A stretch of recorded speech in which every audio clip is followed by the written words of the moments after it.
Assalamualaikum warahmatullahi wabarakatuh.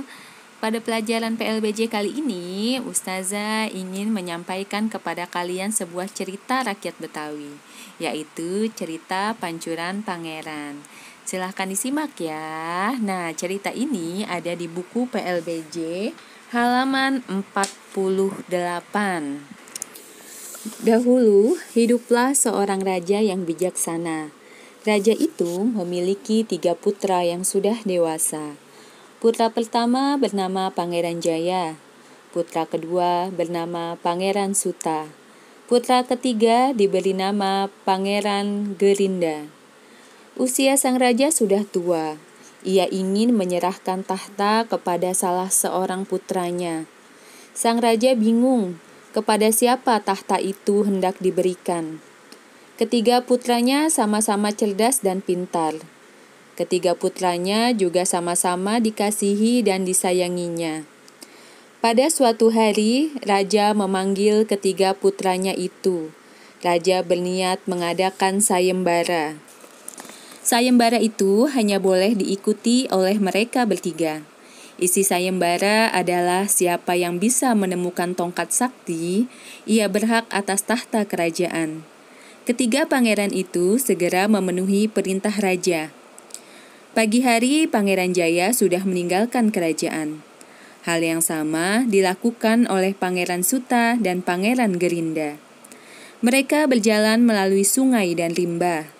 Mereka berharap bisa memenuhi keinginan ayahnya. Sampailah mereka pada sebuah danau yang bening. Di tepi danau itu mengalir air jernih dari pancuran. Pangeran Suta dan Pangeran Gerinda merasa tergoda. Karena lelah dan haus, mereka meminum air pancuran itu. Setelah minum, Pangeran Suta dan Pangeran Gerinda terkejut. Tubuh mereka tiba-tiba terasa sangat sakit. Leher mereka seperti tercekik. Perut mereka menjadi perih. Pangeran Suta dan Pangeran Gerinda menjadi lemas dan akhirnya meninggal. Pangeran Jaya bingung memikirkan nasib kedua adiknya. Ia tidak bisa berbuat apa-apa. Sang pangeran meratapi kematian kedua adiknya itu. Dalam kesedihan yang mendalam, Pangeran Jaya berdoa. Ia berdoa agar kedua adiknya itu dapat hidup kembali. Ketika Pangeran Jaya sedang berdoa, ia dikejutkan oleh sebuah bayangan. Bayangan itu ternyata seorang kakek berjenggot putih. Kakek itu memperkenalkan dirinya sebagai si penunggu danau. Kata kakek itu, Pangeran Suta dan Gerinda memang pantas meninggal. Mereka bersalah karena telah meminum air pancuran tanpa izin. Pangeran Jaya meminta maaf atas kelancangan kedua adiknya itu. Ia berharap kedua adiknya dapat hidup kembali. Sang kakek bersedia mengabulkan permintaan Pangeran Jaya. Syaratnya, Pangeran Jaya harus minum air danau itu hingga kering. Pangeran Jaya terkejut atas syarat itu. Bagaimana mungkin Pangeran Jaya bisa minum air danau sampai kering? Pangeran Jaya tidak memperdulikan syarat yang amat berat itu. Ia hanya berkeinginan melihat kedua adiknya hidup kembali. Pangeran Jaya bersedia mengikuti permintaan sang kakek. Ia segera minum air danau sebanyak-banyaknya. Tetapi semakin banyak air yang diminum, jumlah air danau tetap tidak berubah. Lama-kelamaan Pangeran Jaya semakin kepayahan. Perutnya sudah terasa amat sakit. Sepertinya ia tak sanggup lagi meminum air danau itu. Tiba-tiba kakek penunggu danau memintanya berhenti. Sambil tersenyum, kakek itu memuji keluhuran hati Pangeran Jaya. Ternyata kakek itu tengah menguji kecintaan Pangeran Jaya terhadap kedua adiknya. Karena dianggap lulus, kakek itu memenuhi permintaan Pangeran Jaya.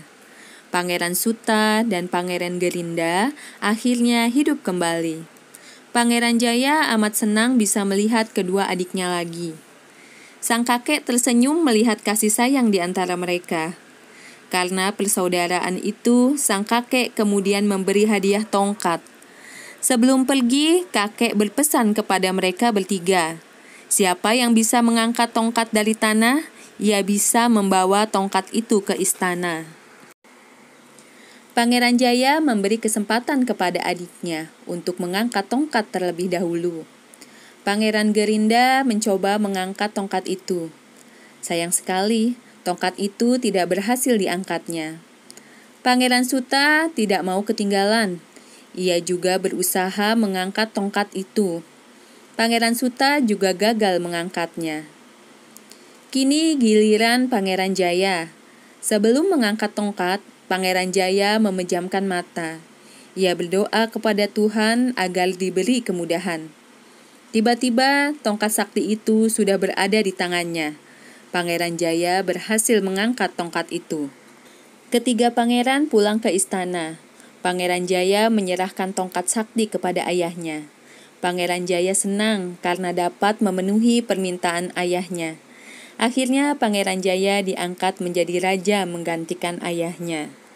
Nah, setelah kalian menyimak cerita tersebut, sekarang tugas kalian adalah mengerjakan halaman 54 dan halaman 55. Dikerjakan. Untuk halaman 54 di buku tulis ya, halaman 55 bisa langsung di buku. Kemudian difoto dan dikirimkan ya ke ustazah. Oke, terima kasih. Wassalamualaikum warahmatullahi wabarakatuh.